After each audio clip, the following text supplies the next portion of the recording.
I ran the Boston Marathon in 2001 and 2003, and after my first, actually while I was training for my first marathon, I just needed something, another avenue rather than cycling or just pounding the pavement, to limber up my body and make it feel good, to kind of ease the pain that it was feeling from the long run. So I started practicing yoga, and I fell in love, and after my second marathon I stopped running completely and have been practicing every day since then.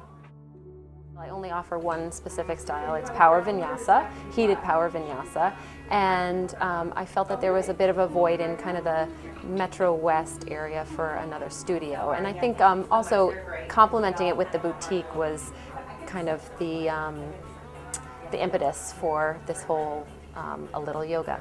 Yeah, the heat has several different benefits. One, that it definitely makes your muscles more limber, so it warms up the body from the inside out. It also increases your blood plasma by 14%, so that helps detoxify the body.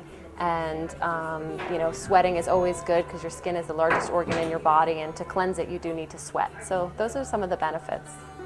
Yes, I had an online store. Before even that, I was in the media business, and then I have 2.5-year-old twin boys, identical twin boys. So I left my corporate job, and I've always had a passion for yoga. I've been practicing for 9 years now, and I also have an affinity for shopping, so I kind of merged the two and created the online store, and then it kind of developed into the studio and boutique. It's open to anyone. You don't have to have practiced yoga previously. We cater to all levels. It's very welcoming. So anyone that has the fear, like, I've never done yoga, I can't do yoga, I'm not flexible, I'm not good at it, those things do not exist. And all you need to do is show up to your mat and just breathe.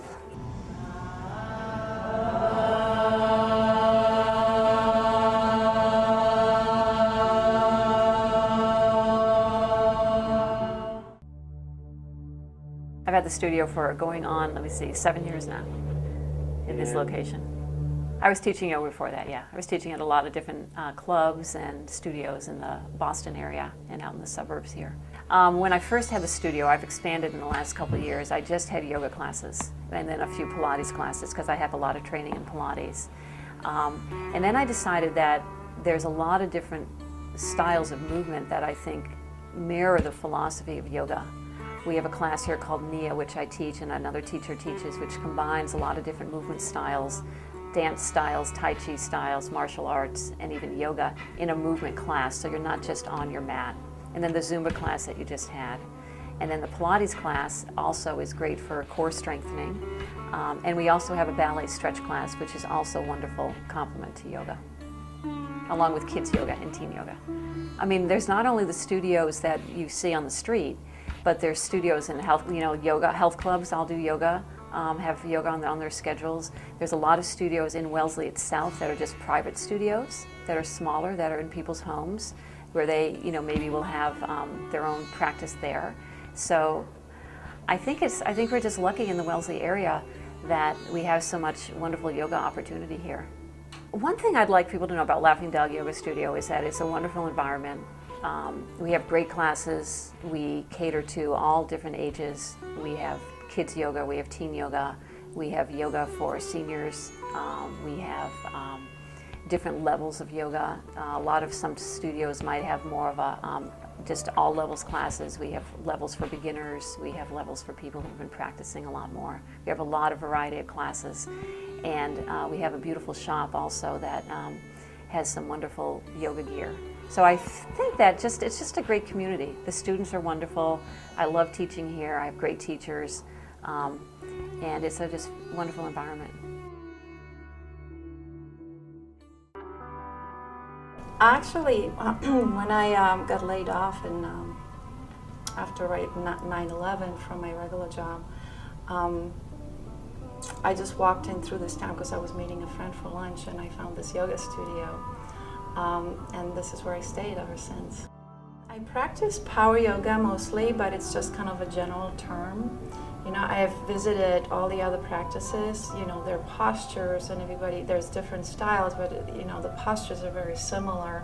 and everybody just kind of takes it from there. And then power yoga is kind of from Ashtanga, except it's more streamlined for everyday person.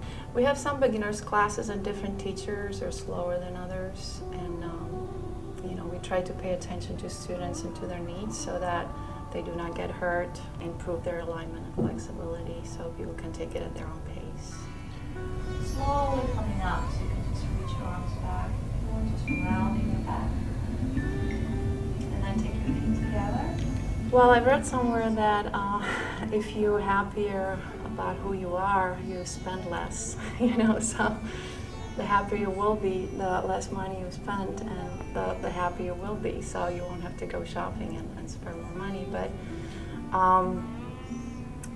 I think in generally, if things are not going so well, we look for ways to behave happier just for who we are without all the other stuff attached to it. So bad economy, good economy, I think yoga should always be part of your life.